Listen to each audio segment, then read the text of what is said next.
Hey y'all, it's Ashley here. I decided to start off this new year with giving you guys a couple of habits that you can start just to push you towards being a more productive person in your daily life, in your personal life, your work life, just being more productive overall. So I came up with 10 tips or 10 habits that you can probably start. Some of them take less than 5 minutes a day, and just doing it can create a world of difference in how you progress in life. So, my first tip is to create a routine.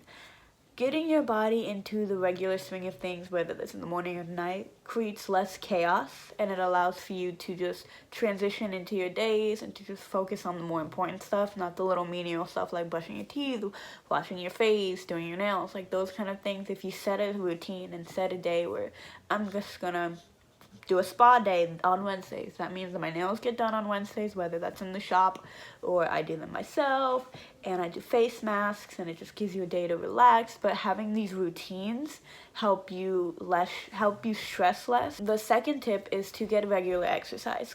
People are constantly saying that. I'm not saying to lose weight or to become a bodybuilder or anything like that, but just being active and getting your heart rate up for about 30 minutes a day, 3 times a week does help with your health and your mental health, physical health, and it just releases more endorphins because exercise releases endorphins. Endorphins make you happy, So it is just good to try to get constant exercise as much as you can. For everybody, this is different.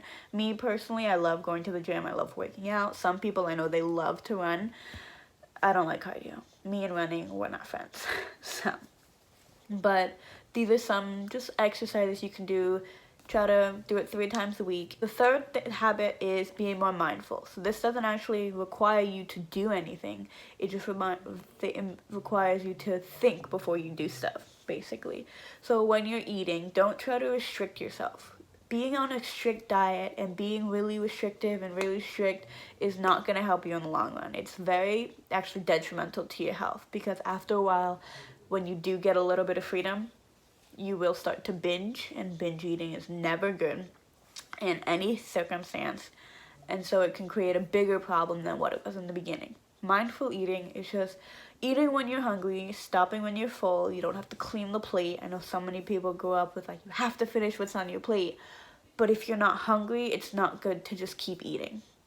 And also be mindful of what you're putting into your body. That's not saying only eat fruits and vegetables and never think of sugar, but try to limit your quantity of sugar. Think about, if I'm going to eat this entire cake, that means that I probably can't get ice cream with it.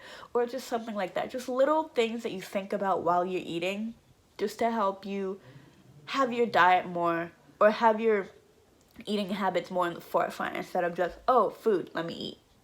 The fourth tip is to just take some time for meditation or yoga or just time for yourself where you don't think about anything, you don't do anything. People are just super busy all the time, especially in the age of side hustles where you have a full-time job and you have this side hustle, that side hustle, so many things going on. You need to take time for yourself. Just sitting down and just relaxing and just breathing. Even if that's for 5 minutes when you first wake up 5 minutes early and just sit there. Don't touch your phone, don't move, just breathe and just relax and take a deep breath. This can make the world of difference to you because your body needs to recharge. I know people sleep, they get sleep and that should be a recharge, but not everyone gets 8 hours of sleep. It's sometimes extremely really hard to get 8 hours of sleep. Sometimes you can only get 4 or 3 or 5 or 7.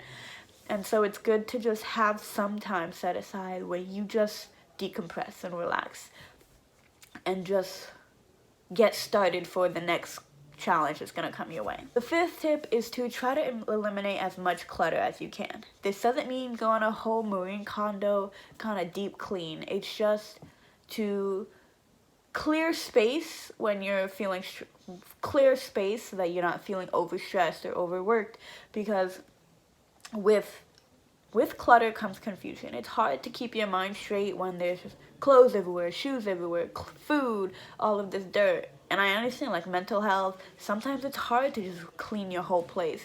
So that's why it's good to just have a space where you can try to keep it as clutter-free as possible. And when you go into that space, you have a clear head, a clear atmosphere, and it just helps relieve stress. Mainly that's what most of these tips are about, is relieving stress, because that's what happens a lot, especially at the beginning of the year when everyone's trying to change their life, everyone's trying to change this, change that, so much is going on, so much is busy.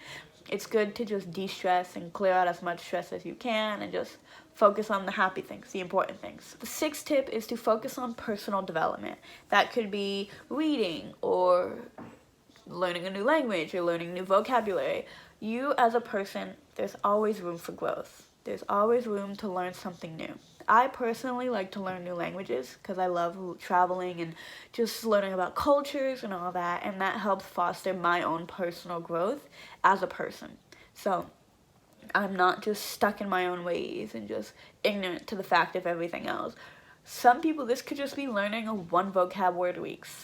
The English language is so diverse and so intricate that there's so many words that many people don't even know. They're probably old words that aren't really circulated or used as much. Just learning and just having your mind constantly stimulated is a great habit to develop that can help you in the long run. The seventh tip is to write a journal every day. This could be at night, in the morning, this could be your gratitude, your devotion, just time to just write down. When you write down how your day went, or write down things that you're grateful for, happy for, you're devoted to, it's good to help your mind stay stimulated and also learn, and to help your mind also to recall and receive, because practicing recollection and short-term memory, long-term memory, those all play effect into how our brain works and functions and all that. And so writing down constantly gets your mind to recall what you want to write down, receive information,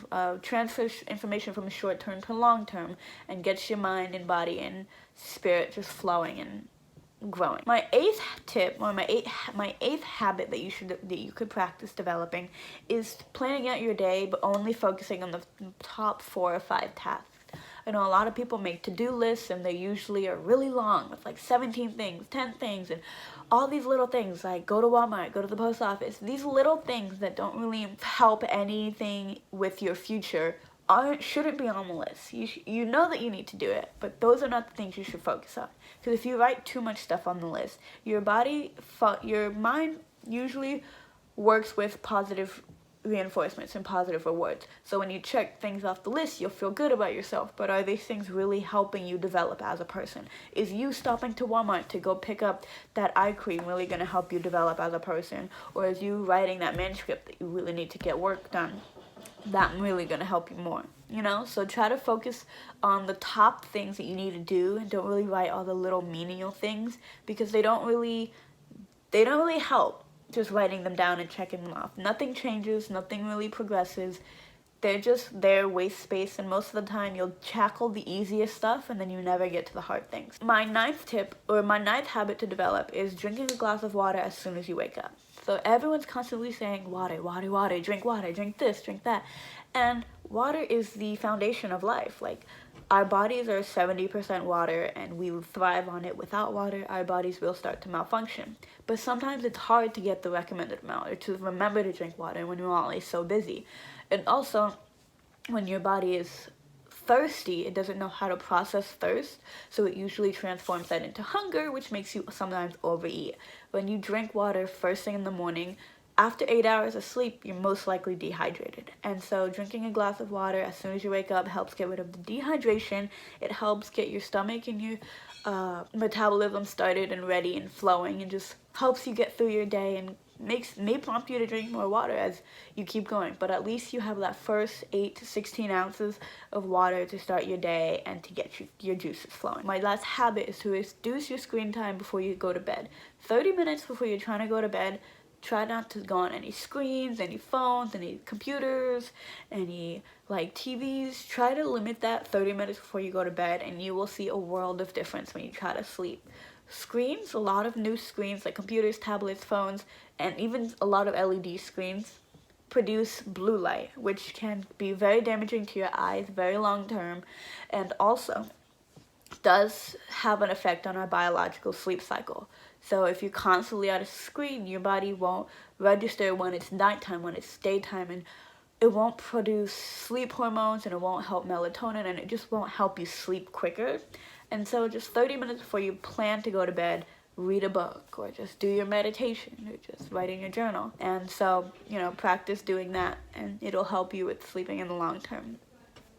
So these are my, 10 habits that maybe you can start with this new year. No one's saying to start all 10. Maybe just choose one, like the glass of water when you wake up. An easy thing to do, or the 5 minutes of the day. And so, if you do like these habits or you want to hear more from me, I do have a website. The link will be in my bio. And I do post on my blog the week before I'll make a video about it. So this blog will most likely already be up last week. And so thanks for watching my video. Hope you like it. Bye.